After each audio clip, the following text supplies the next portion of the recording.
Следва представяне на Божидар Димитров, театрална работилница Слънчеви усмивки, Общински младежки дом Шумен. А произведенията, които той ще изпълни, са Човекът, композиция по стихове на Вапцаров и Шандор Петофи. Превод Атанас Далчев.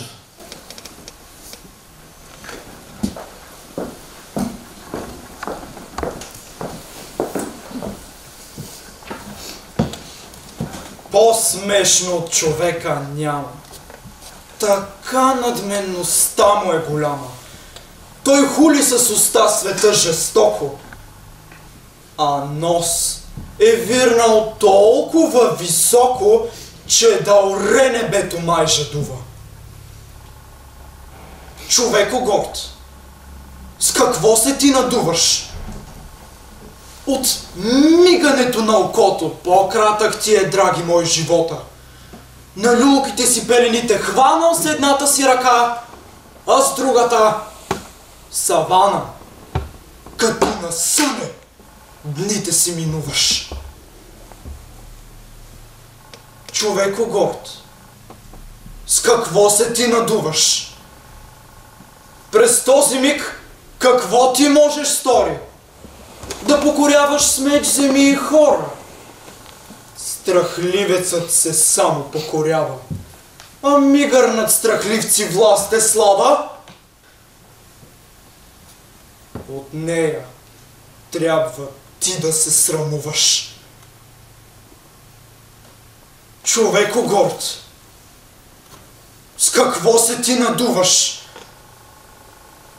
И ако да речем спечелиш име, то ще изчезне с теб неудържимо. Или до гроба с близки и познати, подобно вярно псе ще те изпрати и там ще пукне, като погладува. Човеко горд, с какво се ти надуваш? Кому ще завещаеш своята слава? Народът ти? Той вече не остава. Страната му, тя също ще умре. Море била, ще стане пак море. Дори земята няма да векува. Човеко горд, с какво се ти надуваш? Ние спориме двама с дама на тема човекът в новото време. А дамата сопната знаете. Тропа, нервира се, даже проплаква. Заливаме скални потоци от ропот и град от словесна атака. Почакайте, казвам, почакайте! Нека! Но тя ме прекъсва сърдито. Ах, моля, запрете! Аз мразя човека! Не струва той вашата защита! Аз четох как някой насякал със секира, насякал сам брат си, човека! Измил се, отишъл на черква подире и после му станало леко. Смутено потръпнах и стана ми тежко. Но аз понакуцвам в теория и рекох полека, без злоба, човешки, да опитам с тази история. Тя, слушката, станала в село Могила. Бащата скътал пари, синът ги подушил, вземал ги на сила и после баща си затрил. Но пък в месец или пък в седмица властта го открила и съд. Ала в съдът не потупват по рамото, а го осъждат на смърт. Отвели тогава злодея злостон. Затворили този субект. Но в затвора попаднал на хора и станал човек. Не знае с каква закваса заквасене, не знае как е замесен. но своята участ от книга по-ясна му станала с някаква песен. И тогава той разправил: бре, как се обърках и ето ти тебе бесило. Не стига ти хлеба, залитнеш от мъка и стъпиш в погрешност на гнило. И чакаш, така като скот в скотобойна. Въртиш се, в очите ти ножа. Лошо светът е устроен. А може, по-иначе може. Тогава запявал той своята песен. Запявал я бавно и тихо. Пред него живота изплавал чудесен. А после заспивал усмихнат.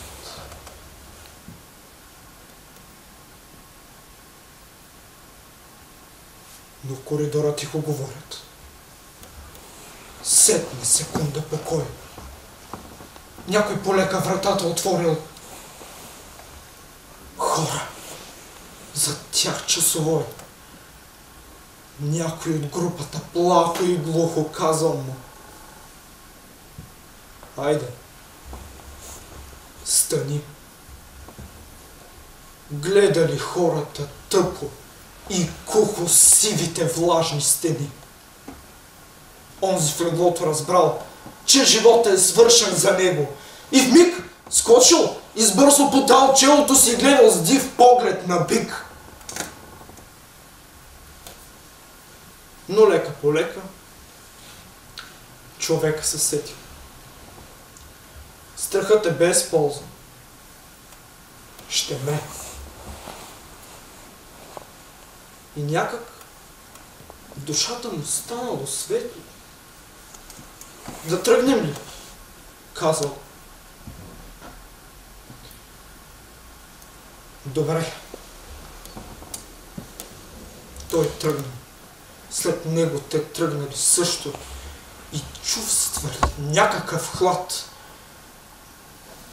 Войникът си казал: веднъж да се свърши. Загазал си здравата, брат. Но в коридора ти го говорят.